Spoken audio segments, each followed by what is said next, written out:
Welcome to They Tried to Bury Us. My name is Tamer, Kattan. I'll be your host. I'm a comedian, a writer, and an actor. I was born in Egypt and moved to America when I was just a kid, so I'm very proud of being an immigrant. And ever since I started doing comedy, I've met more and more immigrants, and I have found more and more amazing stories, and that's what this podcast is all about. Each week, I'm going to have a new guest.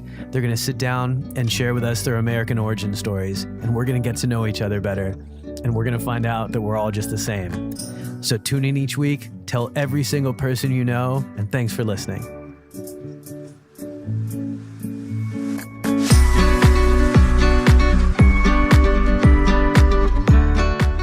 Welcome to episode 6 of They Tried to Bury Us. I'm Tamer, Kattan, your host, and my co-host, as always, Kity, Kattan. Thanks for being here. I think from now on, I'm going to have you say the word podcast. I'm going to say They Tried to Bury Us, and then you say podcast. I just learned this thing about my mom. She can't say the letter P without yelling it. Podcast. There you go. So that's going to be our new thing. I don't know what it is about the letter P, but if you're an Egyptian immigrant, you got to, it's a P exclamation mark podcast. Yeah. That's great, man. It's like sound podcast. There you go. See, everybody's ears are bleeding on the 405 freeway as they're listening to this right now. All right. Well, welcome back. And guys, thanks so much for all the positive reviews. Thanks for listening and subscribing and for all the really kind messages. It really means a lot. And keep doing it. I love what's happening with this podcast. We had some ideas for it in the beginning, and it's just kind of organically been shaping into something that's not just us. It's myself, and it's all the people that have been on that have added brushstrokes to the painting, and it's all the people that have been listening. I'm really excited about the guests that you're going to be meeting in the upcoming months. We're booked all the way through till January with some really amazing stories that I'm excited to share, but none have excited me more than the guest that I have on today. Leon Mandel, thank you very much for being here. It's so great to be here. Leon and I met doing comedy. We met in a writing group. And then when I was in New York, you came out because you were actually taping for a really phenomenal TV show, The Americans. That's correct, sir. And I was so proud of you. It was such an interesting story. The two of us were inside the townhouse. Was it the townhouse? I think it was the duplex. The duplex. That's what it was. We're at the duplex in Greenwich Village in New York, That's right. which is one of the oldest mics, the oldest mics at a gay club too. Oh, one of the oldest gay clubs. Oldest gay clubs. Like Stonewall started right around there. Exactly. It was a really historic place. Yeah, yes. it's really historic. And I'm sitting there talking to you, immigrant to immigrant. You're an immigrant that immigrated from Russia to Texas, right? And here you are, this American immigrant from Russia, and now you had just booked a recurring role on The Americans, playing a Russian on an American show called The Americans. Yes, which was such a dream come true. It was amazing. I was so happy for you. And then when I saw it, I was even more happy for you. You're a brilliant actor. Thank you. So for those of you that don't know Leon's work, watch the show and watch this man. He's an amazing actor and a really great comic too. I'm in season 5, but resist going to season 5. Watch the whole show. Okay, good. What a kind man. It's worth the buildup. It's worth the buildup. And season 5 is absolutely worth it too. Clearly the best season. All right, so you ready to get down? Yes. All right, and this is really interesting because I always happen to, when I'm speaking to comics about being on the show, it's Leon the person that I'm interviewing. Every single comic I've met, I've learned this about us. When we get nervous or feel vulnerable, we make jokes immediately. Oh, God, yes. All the time. I go, what made you guys want to move to America? And you're like, well, we're Russian Jews and we heard they have gold there. Yeah, totally. Honestly, part of it is that I'm my father's son. I just spent 2 weeks with him. Yeah. And it's like every day nonstop. He's got a joke for a comment for every topic, for every situation. So Russian Jew. That's part of it, yes. That's great. I think that's part of it. All right, so let's get into it, man. So were you an only child? Did you have brothers, sisters? I have a brother. He's 5 years older than me. Okay, you have an older brother, 5 years older. And where were you born? I was born in Moldova, in the capital city. In Russian, it's pronounced Kishinev, and I guess in Romanian, it's Chisinau. But yeah, so currently it's technically a separate country from Russia. It was one of the Soviet republics when we. What's surrounding it? What's near? It's basically sandwiched between Ukraine and Romania. Wow, interesting. And So- it used to belong to Romania. And then in 1940, when the map was divided up, because Stalin was trying to keep Hitler at bay, yeah. part of that bargain was, Hitler takes a piece of Poland, I think, and Stalin keeps a piece of Romania and other territories. It's amazing these powerful guys play games Mhm. and how it impacts all of our lives. So many lives. So many lives. Oh, it's a whole story with my it's a whole other podcast, but it's the shortest version possible. My great grandfather on my mom's side, they lived in the small village in Moldova, and they had a house and I think like maybe a windmill. A windmill? Yeah, exactly. Right. What do you mean? They owned a windmill? Yeah, they had the windmill. Yeah, people had to like process their grain or process. I don't know exactly what it was used for, to be honest with you. I'm vague on the details.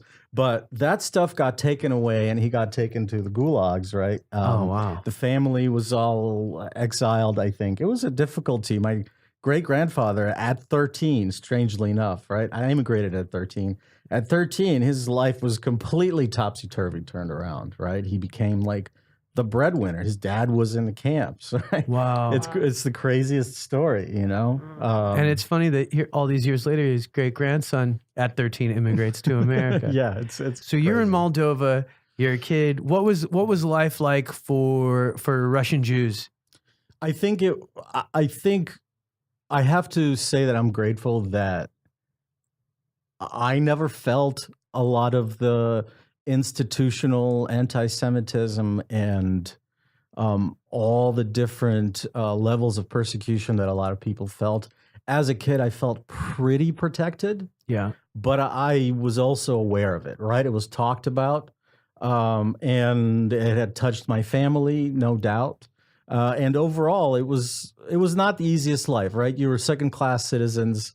Can you describe what you mean by institutionalized racism? Well, it was just understood, like, to get into the good college, it's good not to have a Jewish last name. Wow. Or that your passport doesn't say Jewish, which, by the way, everybody's, I say this in quotes, nationality was advertised. I guess advertised in the So you're passport. Russian, but they decided your religion was going to be a nationality. In a way, separate you. that's how it was kind of treated. So it was called your nationality. Your nationality was Russian, Moldovan, Jewish was a nationality. Interesting. That's It's what they do in Egypt. They do that in put Egypt, too. religion, Yeah. Yeah, To- it's just identified. Yeah. To separate you too. Yeah. Yeah, so it's kind of baked in, it's built in. It doesn't mean that your everyday life experience is always that oppressive, but it doesn't have to be for you to feel oppressed if that's just the general state of things, Sure.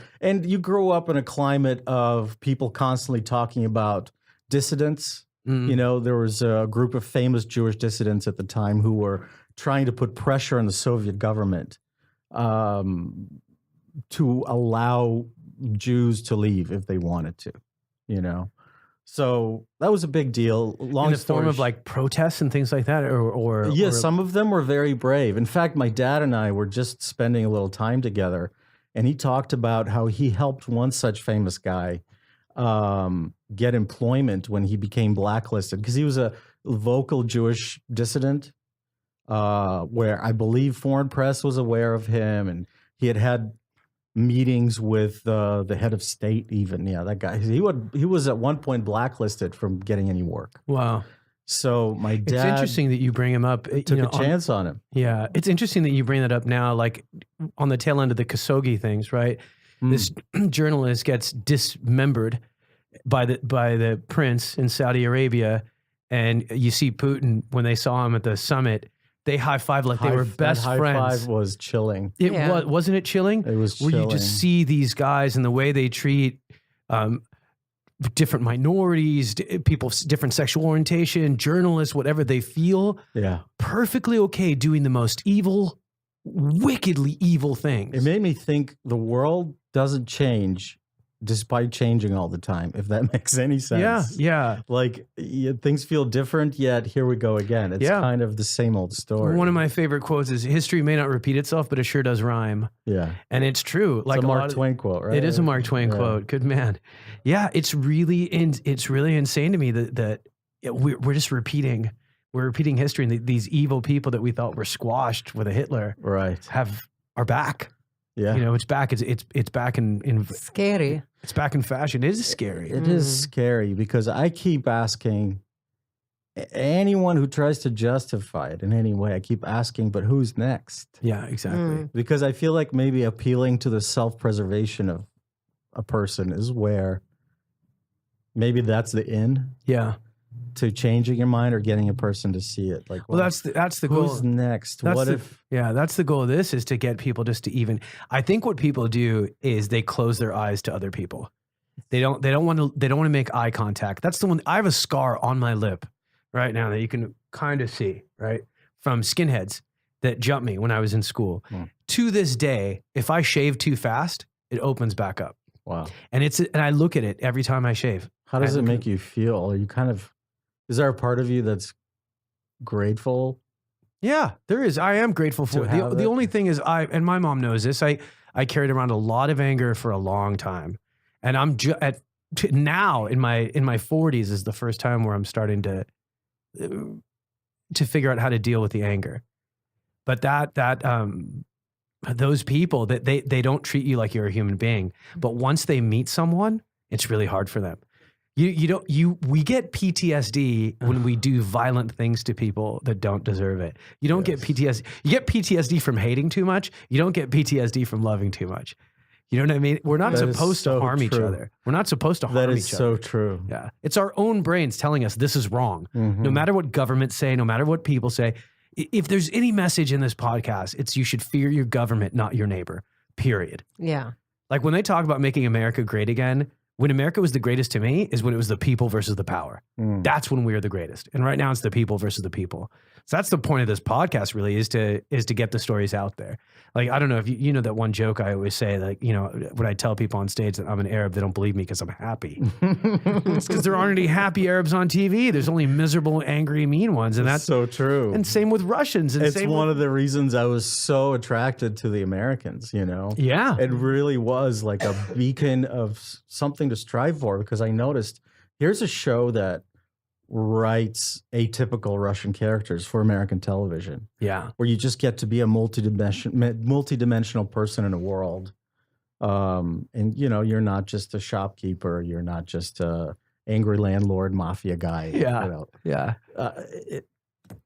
It's something shifted. I was like, oh, wow, this is important. Yeah. This is important beyond just me as an actor and my desire to soar, you know. It became like ancestral for me. Yeah. It really did. Yeah. You weren't just doing it for you. You were doing it for your great-grandpa. Yeah. In a way, I really was, you know, I was really had them with me, if that makes sense. Like, I kind of imagine them being there with me. Yeah. It makes perfect sense. You know, it's probably what made you have such amazing. It helped probably. Yeah. Because you were brilliant. Thanks, man. Really. Okay. So let me ask you this. You said something that a lot of other guests have said. In these environments where there's these negative things happen, you felt protected. And so did a lot of my other guests. It's almost like the parents knew exactly how to protect kids from feelings of being treated like a second-class citizen. At what age did you start hearing rumblings of coming to America or people treating you differently? Or when did the protection start to crack? I have to say, first of all, like how impressed I am that this podcast exists, that you guys are doing it together. And I get this sense of like, at this point, whatever your past was, I only know a few stories. I don't know them all. Like you get a sense of like, these are just two friends now. Oh yeah. We love this. You know what I mean? I can tell it's just friends. That extra level of like, wow, that's something to strive for a parent parent-child relationship Yeah. as adults. No, if my mom wasn't my mom, I'd hang out with her. I didn't mean to veer us off. No, not at all. No. I just try to get her to smoke a little more weed. She hates weed. Listen, you just got to center a podcast around that, and she can't say no. Oh man! But well, you were asking about at what age the rumblings of leaving. Well, first of all, throughout growing up, right, there were like these waves of Russian Jews, Soviet Jews, I should say, emigrating to the West throughout probably the 70s, the 80s, and 90s. So all throughout, there were always people in our lives, one way or another, connected to us somehow, be it relatives or friends or whatever, that were leaving. See, that must have felt so strange. It was always strange because it was someone else going off to this adventure, right? Yeah. But yeah, I guess Was it mostly America? America, just the West. America, Yeah. Israel, Germany, Canada, Australia. Yeah. You know, Countries that felt free and had opportunities. basically, Yeah. Yeah. Wow. Yeah, it's like wherever people had anchors already. That was part of it too. Mhm. you Sure. know.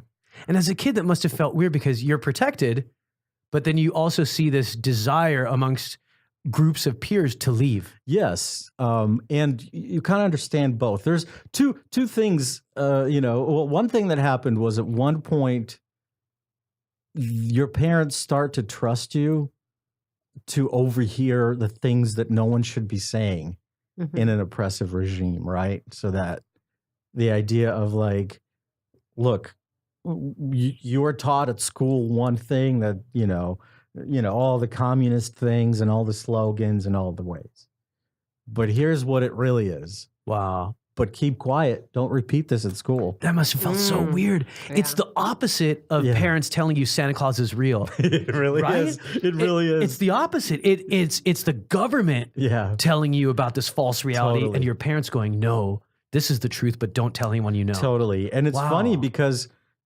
both worlds still conflate or mix in,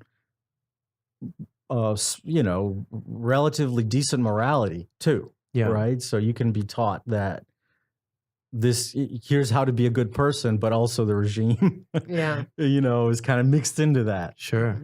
At home, you're taught, no, here's how to be a good person. And like those two match, except,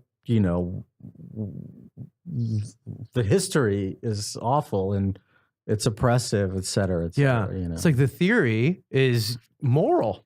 It's the application that gets corrupt. Yeah, and keep quiet. So you do feel like you're let in on something. The keep quiet part is a very interesting, anxious feeling. It's just an understood thing, really. It's an understood You just thing know. that there's people watching. That must have been a very strange thing. I'm sure living in Egypt, you knew not to do or say certain things. Yeah.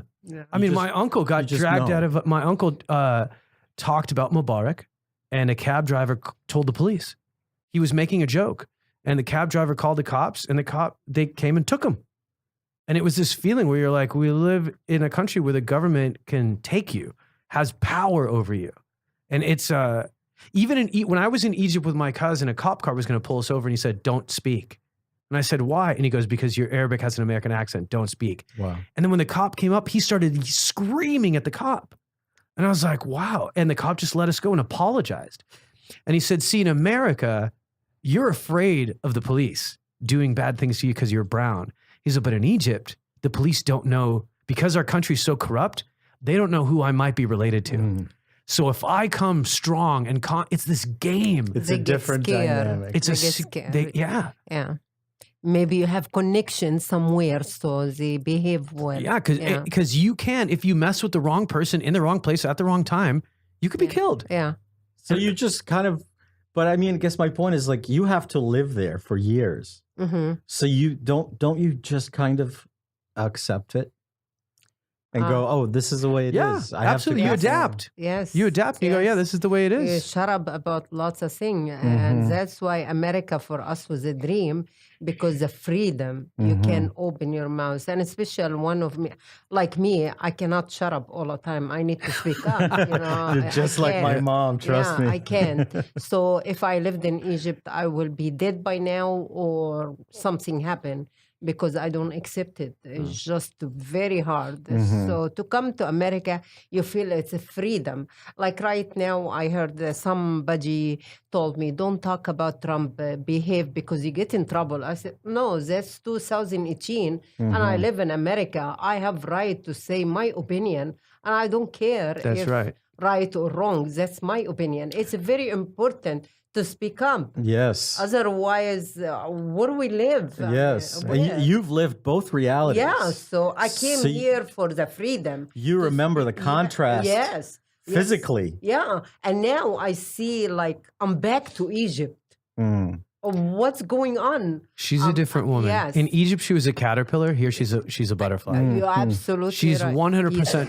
She is who she always was. Right. But now she's just at a higher volume and unafraid, and it's beautiful to see. Thank you. But that's America. It goes You to show learn. you that it takes a lot of courage to speak truth to power, even when you're in an environment where that's acceptable. Yeah, Like it just takes courage, yeah, definitely. no matter what, even here. You Yeah. know. So let's go back to you, Yes, sir. Yeah. little adorable Moldovan Leon Mandel, and now people are you had families that you're friends with disappear and go out to the West, wherever that may be. At what age do you start going, oh my gosh, our turn might be coming up to leave? And, Yeah, and how did they tell you? I think I don't remember the exact day, but I remember my parents, you know, sitting us down and talking, and then like their larger family are kind of sitting down and talking that we're making the move, so to speak, or starting the process, trying to make it happen because Gorbachev had come into power. Things had started to open up in a variety of ways. And it became easier again for Soviet Jews to at least apply to leave, to try and immigrate, you know.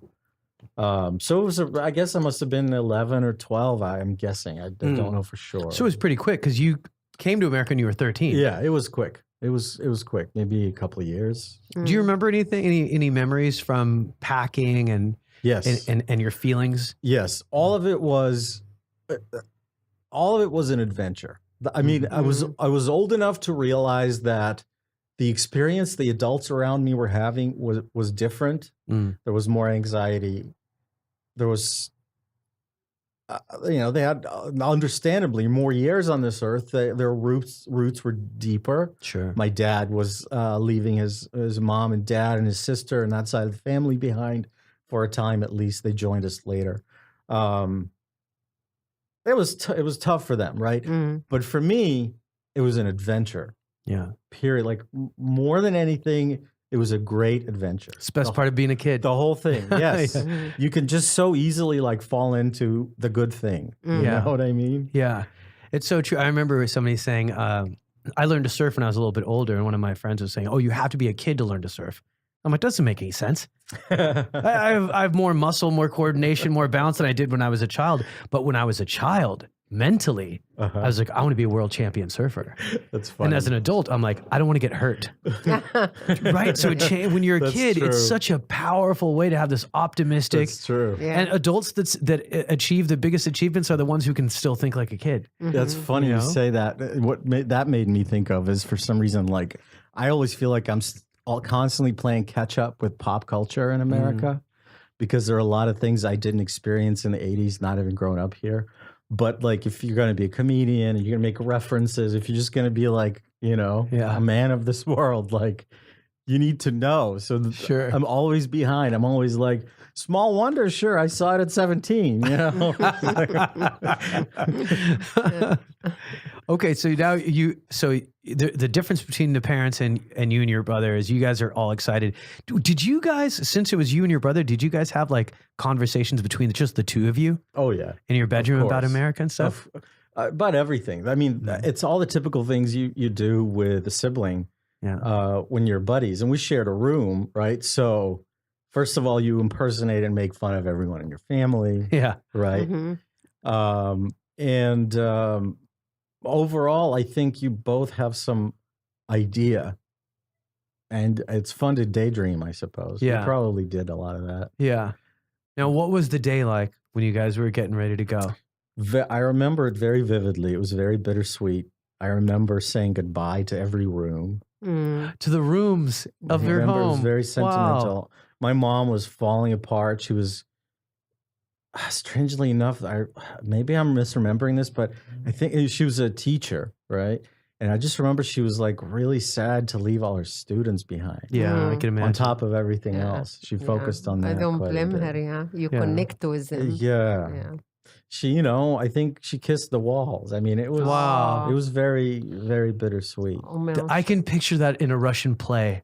Totally. It was Right? Of him very, kissing the walls goodbye. very Chekhov. It's Very so, right? Chekhov. It is. Yes. And then I also remember at the train station, it was really tough for my dad. It was his birthday. He had just turned like 41 or something. Wow. Like around my age, which is crazy. Yeah. To imagine him about my age, like with a family, uprooting. Yeah. But he was leaving his parents behind, At the time, there were all the intention to see each other again, but he didn't really know. So it was especially hard for him.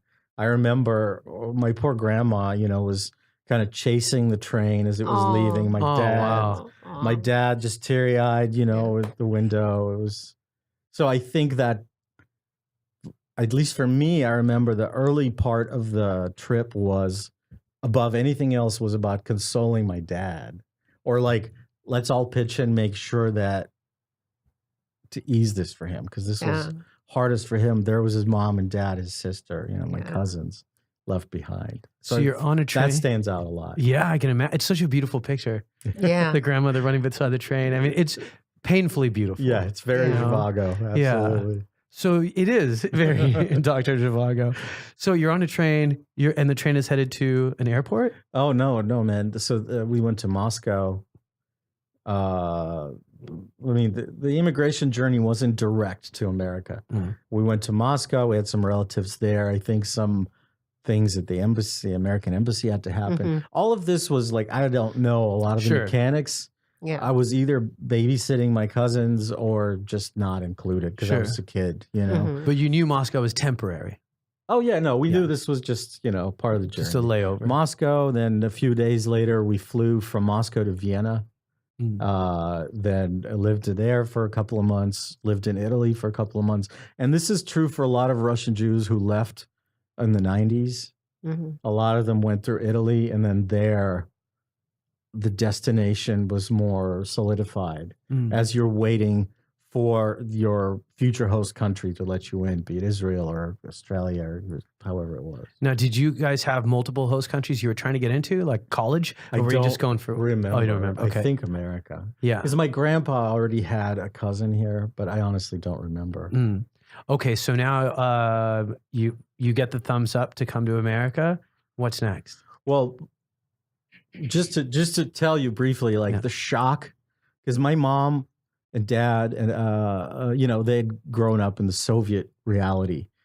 Part of it was, you've heard of all the long lines and a deficit of certain products. It could be produce, it could be anything. I just remember the shock of like landing in Vienna. Now we're in the West. All of us for the first time are exposed to the West. Yeah. And I think first order of business after getting the bags was to like walk into a grocery store. Wow. And I just remember like, such a coming to America immigrants, like cheesy immigrants moment where my mom would like pick up the giant bell peppers and go like, how are they these big? Look at these things. I said, wow. Look at how look at how many, and there's no one in line. Just the shock of it. Yeah. I remember that same dynamic because when we were in Egypt, same thing. I remember we had sugar rationing. Yes, okay. It's so important for Americans to realize like what people go through. My grandmother yelled at our maid because she used too much sugar in her tea. She's like, I'm trying to make a cake. You're using all the sugar in your tea. Amazing. Yeah. And and I remember if I got sick, an apple was so expensive. Oh, yeah. It was so expensive that people were like, wow, that kid's eating crazy. apples. That reminds me, we got bananas, I think, twice a year imported from Cuba. Wow. So you had the banana was the coveted fruit. It was like it was a delicacy. Yeah. Yeah, there's a lot of immigrants. It's just like As a a random. story. There's a lot of bananas and immigrant stories. Really? Like, yeah, I was just talking to someone last night where It they were might like, be part I had of no why idea. I'm homosexual. At least a small part. Because like they withheld this yellow phallus from me, except for twice I was a year. gonna go and it was telephone. always sweet. I was going to go telephone. You immediately turned into a penis. I apologize. Never. I'm sorry. I realized there's a mother next to me. No, no. Don't worry about But it. you know what's so funny? The first time I met gay people was through my mom. Yes. Her best yes. friend was a guy named Bob who owned a flower shop. It was like a cartoon of a gay person. Yeah. And he Egyptian made guy or Yeah. here? no, he's an American. He's American. Okay. But let me tell you a story. It's very small, fast. I'm not going to take your time. I went last May for wedding for two lesbian, and Tamer came with me and his girlfriend, and was beautiful, two lesbian. I love them, no doubt. So she's like my sister. She's like sister to Tamer and my daughter. And I put picture from the wedding on the Facebook.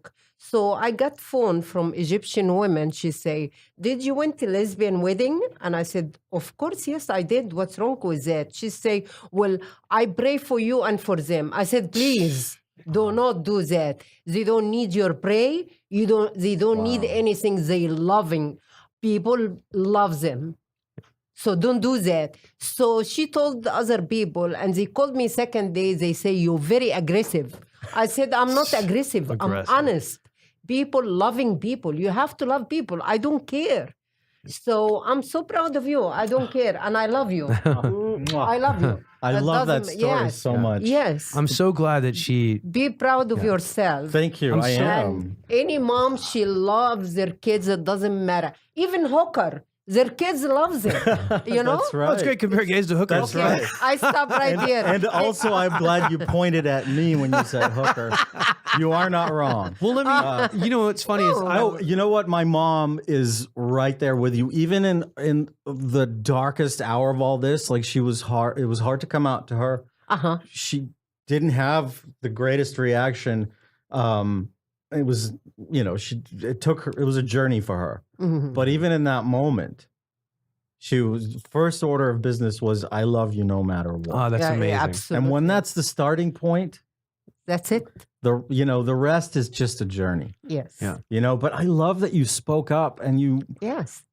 you kind of helped normalize it in a world where it takes an ambassador like you. Yeah. You can't Somebody judge who is me like for those people. Dude, anything. Not only did she speak as a up good here, person. when I was a kid, and it shows you that it's almost like you're a computer from Egypt, you move to America, and now they're installing new software and getting rid of old software. Mhm. And sometimes certain people hold on to old software hard. One of those people was my dad. Bob, who owned a flower shop and was a gay man, ended up getting AIDS in the late 80s. Mm. And my mom and I would go to the hospital and visit him. And this was at a time when the AIDS scare was at. You don't touch. You don't touch Right. gay people. Don't be in the same room, or don't be in the same room with someone with AIDS. And my dad was a strong, tough dude. And it was the first time I'd seen my mom stand up to my dad and said, "I don't care what you say. We're going to the hospital." Mm. And at the end of this whole experience, my dad ended up coming with us. Amazing. And she was like an ambassador. And Amazing. Bob was just a loving, kind, caring man. And I'm so lucky that I had the mom that I did, and that I met and became friends with gay people at such a young age. Because now, like, I don't know what my life would be like without my gay friends. Of course. It's not like one of my friends is like, "Oh, it's I'm really glad that I have a friend who's a straight guy and is all tattooed and bald and looks scary like you." And I'm like, dude, I'm the lucky one. Mm. I'm the lucky one for having gay friends. Yeah. I can't even tell you how I feel bad for people that are prejudiced because they don't get to have the friendships that I have and get to meet the people that I've met. Absolutely. I'm lucky. Yeah. As soon as you start closing doors, you're missing out. You're just you missing close out. your 100%. mind. You close your mind. Well, we're all brothers and sisters too. It is, I don't care what you pretend another person is. Yeah. They are your brother and sister. Mhm. They are. It might be a distant, but we are all connected. Yeah. And if you treat another person like shit, I don't care what you say consciously, subconsciously, it hurts you. Mhm. It hurts you. And I'm talking racists, skinheads, Nazis, they are hurting themselves. themselves. I totally believe in that. So let me ask you this, because you brought up a really good point. You now immigrate to America. You go through the supermarket experience, which I remember having, and I remember being like, "This is it. Really is amazing." There were so many, but that was I walked into my first supermarket. I had an uncle who thought like dog food was people food for a minute. It was like, because it looks delicious. Yeah. So cheap. Dog food looks delicious in America. Yeah.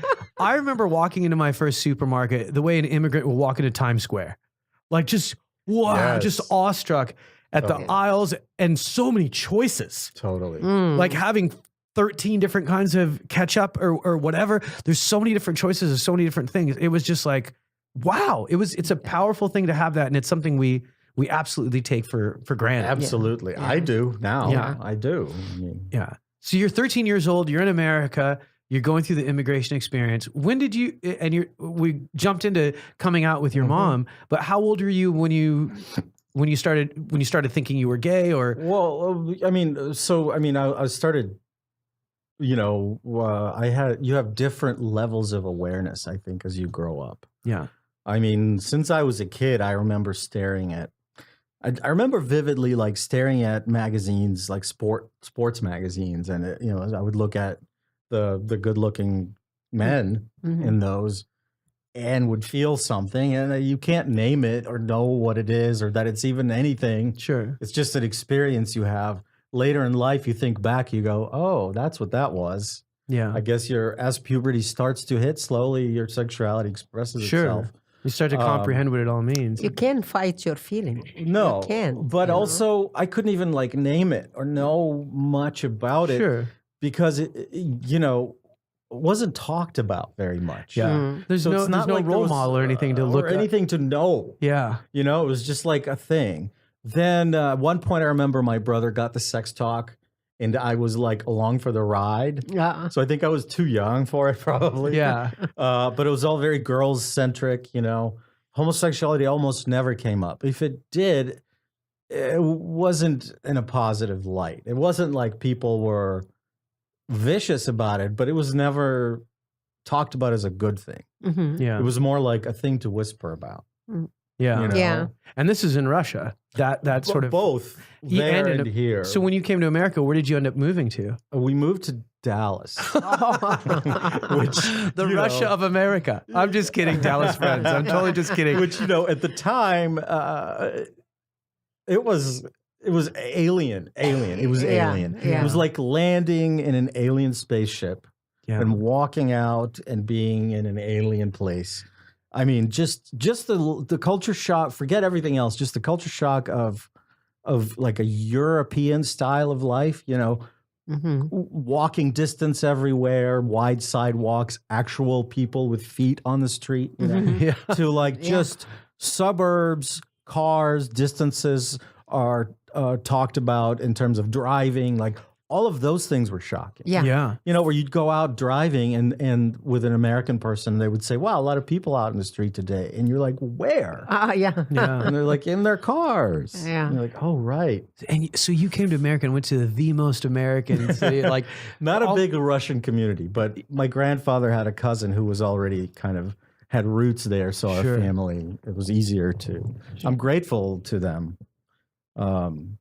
Because they definitely made this transition easier for my family. Sure. Now, did you come out to your mom in Dallas? I did, but I had already lived in Austin at the time. I came out to my parents much later, Like in high school, I was already aware of things, but was terrified to come out to myself or my friends, or God forbid, my family. Yeah. Why do you say, God forbid, my family? At the time, I think it was... They coming from Russia. Yeah, I mean, it's like I love them so much this day, and of course, then did too. Yeah, and more than anything in the world, you want to please your mom and dad, like more than anything. Sure, and that this is it's just in my mind, it was like the one thing. Yeah, the one thing they would hate. Wow. Why do you think it was the one thing they would hate? I mean, Well, part of it, I think it's complicated. I think part of it was like for a time, at least if you're me, you hate yourself for it. Yeah. So how could anyone love it if you hate it too? Then you realize that it would just be you buy into all the moral things. Like, it's wrong. It's just so wrong. Mm. It's wrong. It would destroy your mom's life. These are the tapes that would play over. It's so over my intense. head. It's so intense. It's not necessarily that anybody taught me that that's true. Yeah. But I guess in some ways that's the messaging I got. Yeah. And I reinforced it myself. You just added a So burden I'm onto. not sitting here like blaming the world. I'm just saying, like, you grow up, but that's kind of the message. Yeah. So As if it's not hard enough already to be a kid in Dallas immigrating from Russia. Now you're a closeted gay kid immigrating to Dallas in from Texas, Russia. In Texas. So I felt very much like a fish out of water. Like, it's the story of my life. Yeah. I mean, to this day, I don't think I've really shed that, And in Dallas, you do everything. And I think that's why I really developed like my acting skill. I wanted to be a chameleon, I lost my accent completely because I wanted to blend in, I was blessed with an American-ish sounding last name, to where that didn't give me away too much. Mm-hmm. So I feel like I became a kid in a mission to blend in. Mm-hmm. Yeah. Blend in, but at the same time, like, I'm an artistic kid. Yeah. And I couldn't help but also express and stand out at the same time. Sure. Mm-hmm. I can absolutely relate to that. Almost to the point where I used to joke that on the outside of my house was America, but once you open that door and went inside, it was like the consulate to Egypt. Yeah. I was on Egyptian soil once I closed that front door. This is true. Yeah. This is very true. Yeah. And my mom is, she's a teacher of English. Oh, wow. So she ended up becoming an English teacher here? She did. She ended up teaching English here and Russian and even Japanese, I believe. Wow. At one point. Yeah. That's so cool. She's an amazing, amazing woman. Both she and my dad are my heroes, despite this, like, coming out to them being difficult and everything. Yeah. How'd they take it? How did she respond? It wasn't easy, but I'm grateful for it because I've got fantastic material that I close with now. You're a great comic. Yeah, go see this guy do his comedy too. Look, it was not easy. It was not easy. I mean, for me, I'd already come out to friends and I've been out for a few years. I was already dating somebody, Yeah. Was that the motivation I'd already to tell your parents? I mean, I'd already been to therapy. I think it was just time. Yeah. Like, honestly, I lucked into somehow eventually taking care of myself mentally. Yeah. Mm-hmm.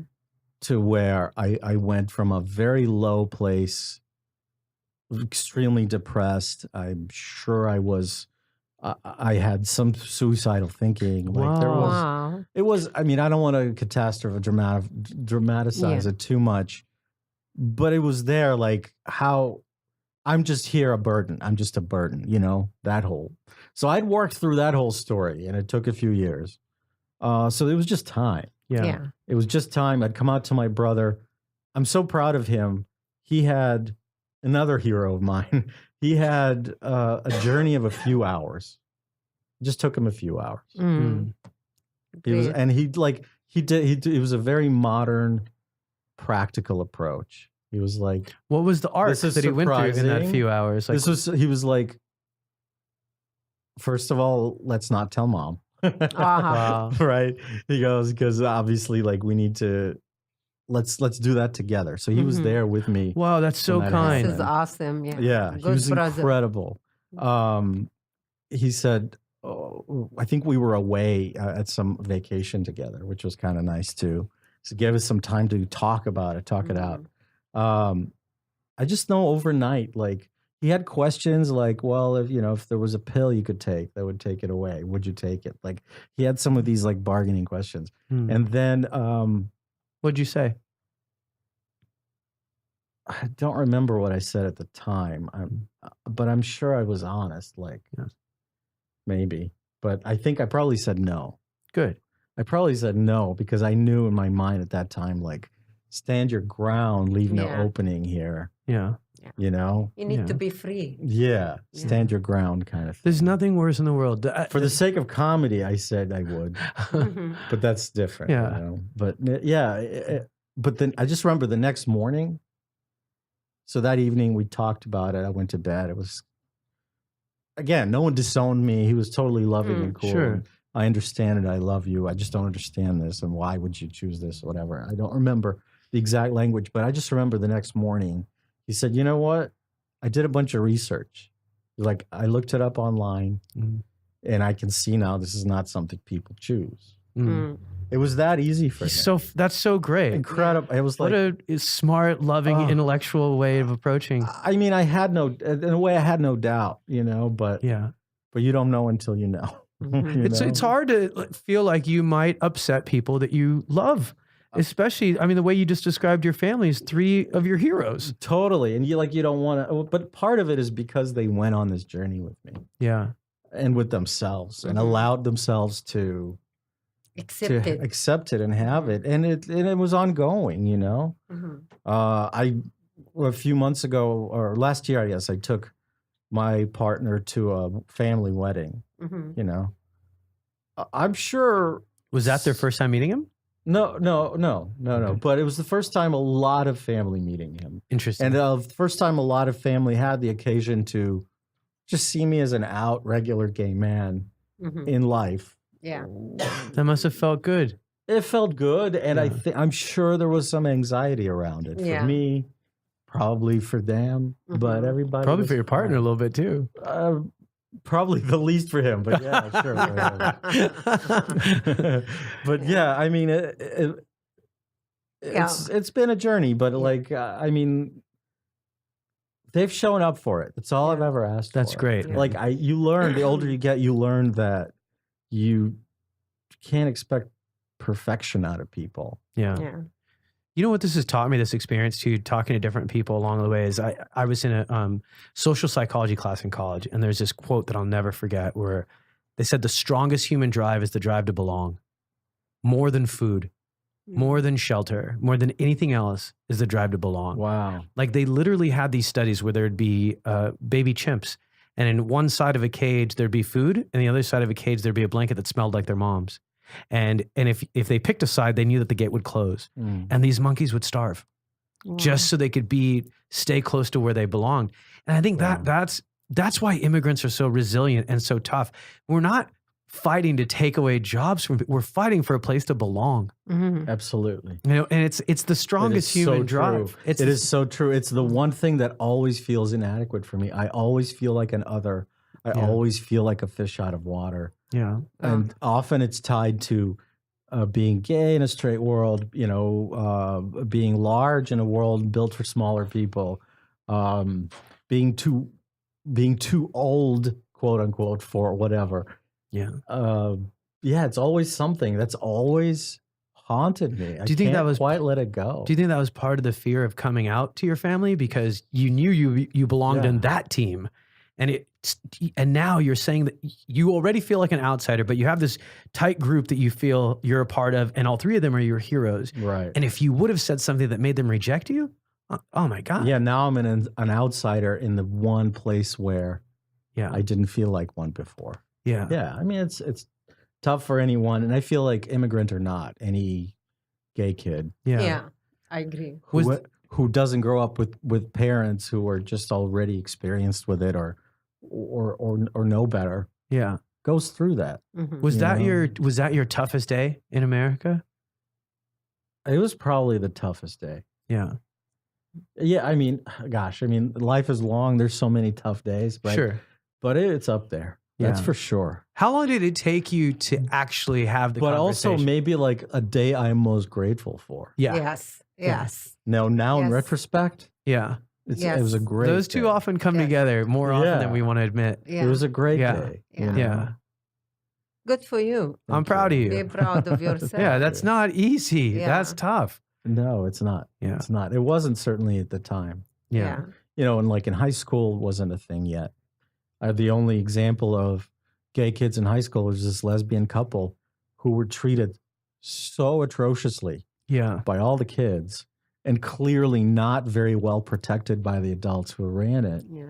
Just because that's the culture in a way. Yeah. That I just remember like shutting down big time. You know what's funny is I feel like even if you don't say anything bad about a group of people, but you just say nothing about them, that's just as damaging. Just as bad. Because when we were cave people, What was scary was the unknown, the people that we don't know about, that we don't talk about, the invading village, and making you feel invisible.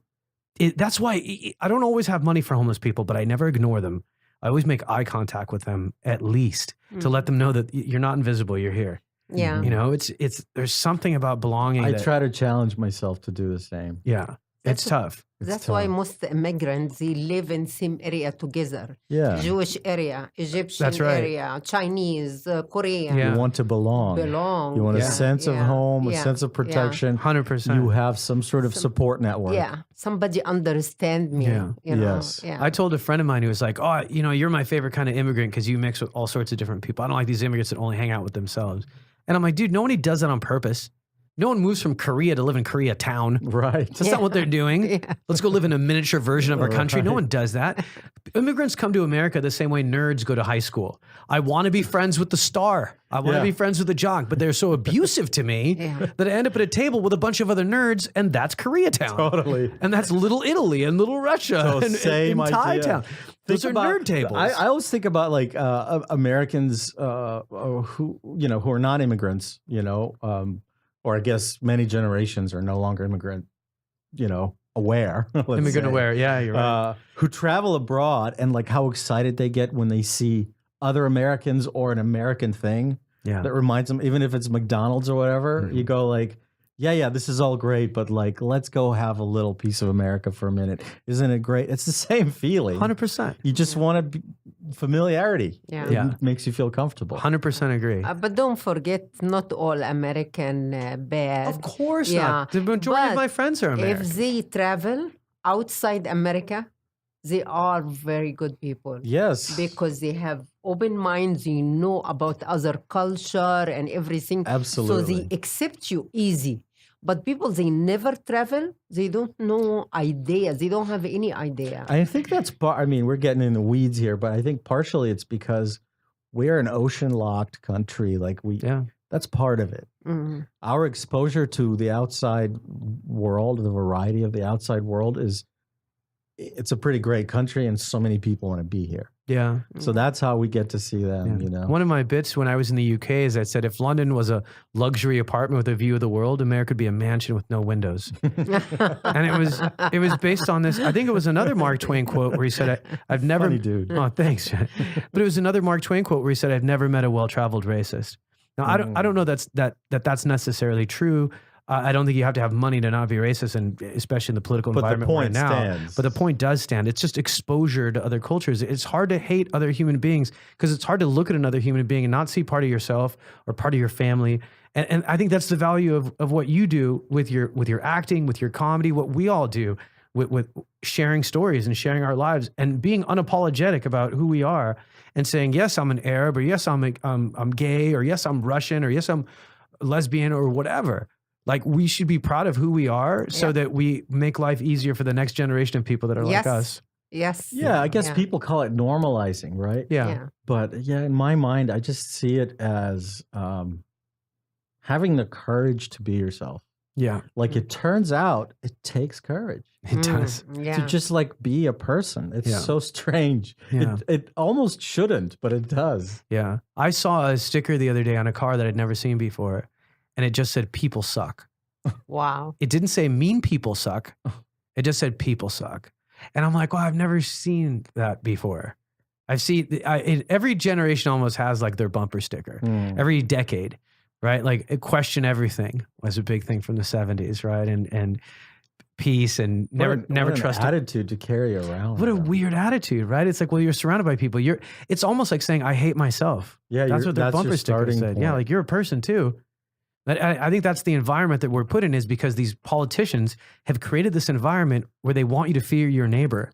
And if you're afraid of your neighbor, you're not focused on fearing your government. Yeah. And that's where those bumper stickers come from. And this attitude comes from. Maybe it's just the optimist in me, but like, I feel like people who live by that, who have that bumper sticker, I feel like majority of people, I want to believe the majority of people are just on their way to not feeling like that.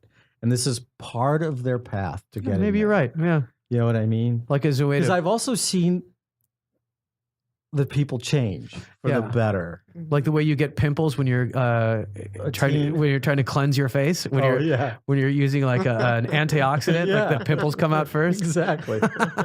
Exactly. All right. So speaking of optimism, perfect segue. Tell me about your best day in America. Oh man, my best day is gonna be corny, but Good, it's I like true. corny. It's true because it's tied to the immigrant experience, right? And by the way, in retrospect, like coming out to my parents was definitely a best day. Of course. Yeah. You know, falling in love, meeting a partner, and being together. So many good days. Yeah. But this one, I was 18 years old, and the timing had just worked out so that I had become eligible for my citizenship on a day that was separate from the rest of my family. And I got to go and do it all by myself. It was like just a casual day. Wow. I went to a courthouse. I got sworn in. There was a test. I was interviewed. You're technically an adult and you're doing the most adult thing. I'm just doing an adult thing. Yeah. I'm just like happy to be 18. And to me, it was like, oh, at 18, I get to buy porn and become citizen. That's just part of being 18, right? So I just remember like being excited to do an adult thing. I totally missed this. I think I missed the specialness of how precious it is to finally have the rights, responsibilities, and the protection of like U.S. citizenship. It's huge. Huge, yes. Back then, I was just like still a kid, mostly.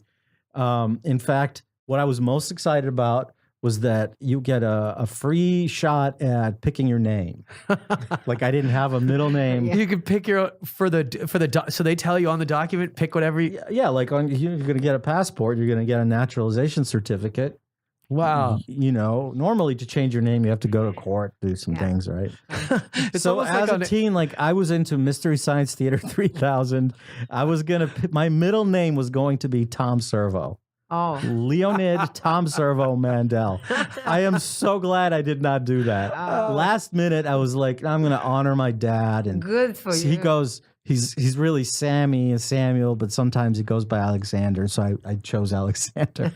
but part of, I don't think I've ever told this to anyone like publicly outside of chatting with friends. Part of why I went with Alexander is that at the time I had read that Alexander the Great, you know, the great of course, we came from a town named after him. Yes. I'd heard that he was gay or bisexual or something. And I thought was like, well, he seems revered. Like, I'm not out yet, but like it was like my own personal way of like permanently, you know, I will honor my father and homosexuality. That's hilarious. That's the way Mr. T was for me. Right. Okay. I was scared of flying, and I knew Mr. T was too, but he was badass. And I didn't want anybody to know I was scared of flying. So I changed my name to Mr. T for like a whole day. You know, it's interesting that you say that you used your name to honor your dad, because I remember after my dad passed away, I had this really unusual moment where I haven't heard my dad's name in a long time. And it started making me think like I'm starting to forget even the details of his face. Mm-hmm. And then I'd moved to New York. And when I was in New York, similar to your American citizenship, a person at the HR person at my job goes, Tamer. And I said, yes. And she goes, do you go by another name? And I said, Tino, and my dad's name. Wow. Just because I wanted to bring his name back to life. Wow. And it was just having strangers come up to me and call me Tino I don't think I've ever told you that. No, that I'm so happy to hear it. Yeah. Because we had a tough relationship. And I think a lot of it was the immigration process that was really difficult. And it created a divide. And I'm very much my father's son in the sense that I didn't speak to him. Mm-hmm. But names are powerful. Names are really powerful. I'm glad that you picked Alexander. And I love that whatever happened in the past, like you decided to infuse it with some good stuff. Yeah. In a way. Yeah. I don't think I had a choice. The negativity eats at you. Yes. It eats away at your stomach and your body, and it hurts you. It's not healthy. If anything, it's funny because everybody always attacks racism with anger. I mean, I genuinely want to attack it with kindness and be like, this isn't good for you. It's not healthy. This isn't a good life for you to teach kids to hate, to teach your family to hate. I don't care what it is that you hate. It's Love not good for you. It's not. Love everyone. It doesn't matter. Lesbian, gay, normal. Love everyone. We need love right Well, lesbian now. gays are normal too. Yeah, I know. of course, Yeah, they are yeah. normal. I know, I'm Excuse me. Yeah, they are normal. I mean, All the different versions of All normal. this, I totally sit next to understand. I knew what awesome you meant. gay I'm man. unfazed. I'm so proud of you. Thank And you. I'm Yeah. proud to sit next to awesome gay men. Thank I'm so you. proud. I can see the love in your face. Yeah. Well, Yeah. you know, Yeah. my it's good. dad. That's my dad. You remind me of my dad. He always he has this joke where people say when people say to him, "Are you Jewish?" He says, "No, I just have a very intelligent face." That's I guess with a great. Russian accent. Yeah. That's great. All right, let me ask you this one last thing. Is there as an adult now, the adult Leon, the strong, confident man who has some doubts sometimes? I saw you chuck. We're comics, I'm so just like, all right, I'll let that one go. But you know what, man? I've seen you when you're in the zone, Mm, and you couldn't be more confident. thank you. You Yes. really when you were in the zone on stage, you're brilliant, Thank you. and you do not see you see nothing but confidence, and it's great. It's beautiful. So you should know that. You should know that. And I appreciate you saying it. Yeah. It is something that I've sort of recently started accepting as a stand-up comic, to be honest with you. Mm. That it's not like for a time it was a fake confidence Yeah. that translates into a real confidence at some point. Yeah. But now it just is confidence. Good. Good. for Yeah, you. I'm it's glad. interesting. Right on. Very Something Let's make shifted. a you know? a podcast high five. Let me hear it. Yeah. Yeah. Good job. Okay, so let me ask you the modern day Leon. Yes, sir. What would he say to Leon when he Leon the kid that immigrated to America, was in Dallas and felt like on the day that you felt most like a fish out of water? Mm. What advice would you tell little Leon What before he comes to became? mind now is whatever feels like an impossible risk usually means it's worth the risk. Whenever you feel like you're going to lose everything, usually means you're going to keep the things that matter and lose the things that you should have lost anyway. Yeah. Well, good Um, advice. And, you know, this is maybe hard to comprehend for a 13-year-old. Mhm. Maybe it's something I only understand now. But like, I thought that to be authentic as an artist or good as a person, I had to rely on my suffering to inform artistic authenticity and pretend that I'm fine at the same time. Mm. But in reality, something happened where I realized, like, well, that well of pain is like already full. Yeah. I don't need any more. I don't need to add to. So accept that it's there. Use it for good. Let it fuel you in good ways. But otherwise, strive to add more good. Yeah. Don't keep attracting more pain because you feel like that's the only thing you deserve.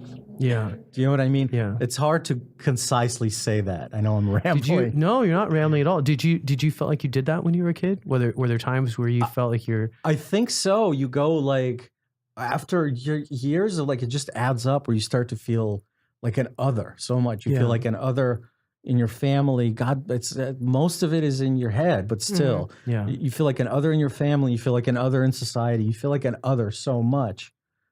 For a while, you just accept it. I remember to cope when it was really hard inside.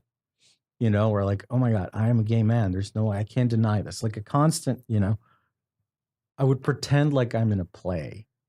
Oh. I would literally pretend like I'm in a play to make it through a day. That's the gayest thing you've ever said. But I'm telling you, like, there is my actor father and my actress mother now doing the scene with me Yeah. Yes. because that was easier, you know? Yeah. So I was driven to that kind of coping mechanism for some I reason. get it because you were already acting. Yeah. You were already performing. Yeah. In a way. You were. It's so interesting that the person when you were actually being the real you, or the you that everybody else knew, Right. because you weren't expressing your whole truth, you were actually acting. Yeah. I had to find another way to seem authentic. Yeah. So that I could hide things realistically. Yeah. Wow. You know, like I never pretended to date girls, but I always went out of my way to like say why a date with a particular girl wouldn't work out, or why I wasn't really into that person or whatever. Like, you know, you learn ways to hide realistically almost. Yeah. And so I guess that's what I would tell that kid is like, let it go. Just let the bad shit come. Yeah. Let it come. Use it later. Know that that's all that's coming. Yeah. That's great, man. That's very good advice. You're like a Russian Yoda. I love it. Do you have anything you want to share with folks about like where you're doing comedy or where they can follow you or sure. Amazing actor. Follow this guy, actor and comedian. Thank you, sir. Yeah. I'm trying to think of if I have any shows coming up. I don't think I do. Do you have a website they can go to? You know what? Just find me on Instagram. I'm at The Real Mandolino. I like that. The Real Mandolino. Mandelino, which was I'll theme now. Include it in the social media Okay, post. cool. Yeah. It was my dad's nickname amongst his friends was Mandolino. Isn't that funny? Oh, That that's became my email address, and then it's just That's so funny. That's kind of me using my dad's name. Yeah, I don't know what it is. Yeah, I like it. My mom, I would have picked mom's, but she didn't have any interesting nicknames. You know? Guys, thanks so much for listening in. Thank you for being here. Love you to bits. You're one of my favorite people anywhere. I love that we started comedy together, got to know each other through the process, and we keep getting to know each other better. I'm such a huge fan of yours. I love you, Tamer. Thanks love for you having too. me. This I is love you too. important. I agree. Very Beautiful. important. I agree. Very important. My takeaway is like I will walk away celebrating this friendship between mom and son. It's really thanks, remarkable. Man. And I'm so proud. Just you're not talking about immigration. You talk about gay men, and I'm so proud of you. Thank you. And I'm so happy sitting next to you. And I love you. No, it's Okay? amazing. Yeah. I love you too. Give me a hug. All right, guys. Thanks for listening. Thanks for your continued support, for the ratings, for the reviews, and for telling everyone you know. If you are in the Los Angeles area and you want to see me do comedy, you can find all my upcoming shows at tamerkattan.com. And that's also my Twitter handle is Tamer Kattan, and Instagram is TamerCat. Mom, thank you as always for being my amazing co-host. My pleasure. And next episode, we are going to have another story from you about when immigrants say words that they mean to be polite, but come out sounding like penises. But don't ask me what color. I won't ask you what color.